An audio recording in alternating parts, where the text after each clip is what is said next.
ole hei tu hi ching it kalau me ka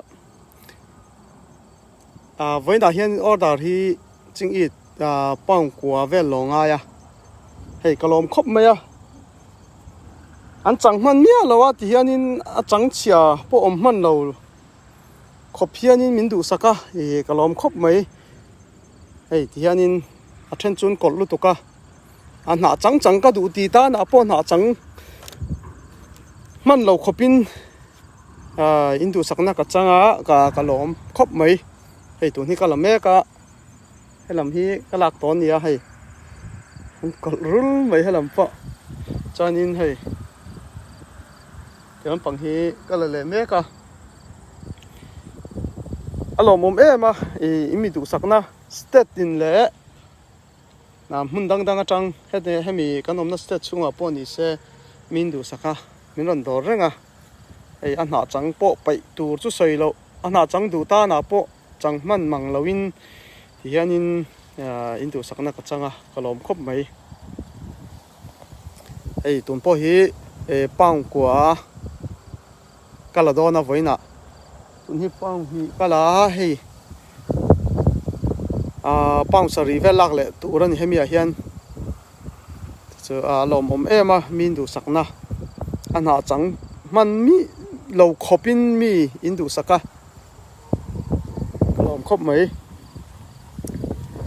ti khan soi molani an tha tak ki chu fal zo po a hu phur om ve do lak thine ka hu phur ve do thinan ma se he zo dok me kar khata nia cha tu te ni thum ve a kalom khop mai chuanin mi indu sak tang a hei tun po hi voin ni po hi pang kwa lai mai pathian zara mi in cha alom om ka ti ni chuanin adu ta na po khanin hei lak tu rom reng don ani tu lai pe chu ruwa sur tha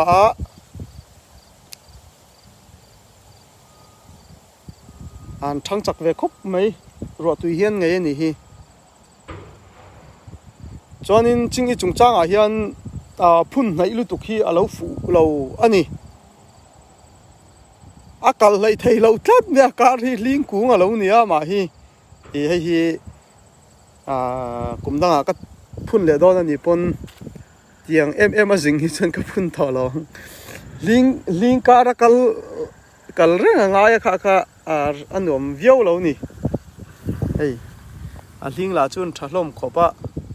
chonin chingi thi a ling hian in tur te nei ve do we moni ka tia mi chun lai na ve me ya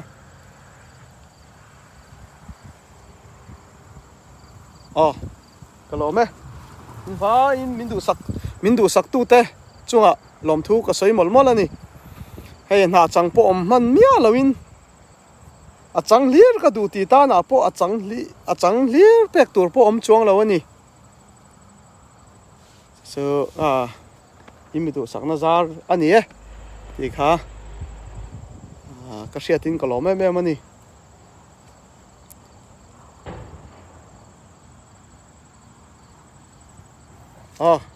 adu ta na chuan hei order thei nia ti hianin tle ma kau han lian do piang hi bal zel thei an nia hei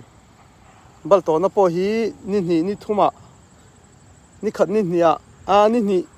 ni thum ve lai chona bal le zel thei ni kar khata voi nia lak theya hei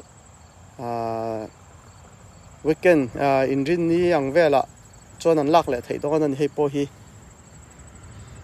an thang chak ve khop mai chingi thian han thang tak to hi chuan an te lai khan thang muang dawa han man mo wang te po ni mai the kha chu hei thian ale kalome in min dor tu chong te chunga lom thu kan ka soi mol ani chuanin adu ta na po khan min la dor zel the ani kalome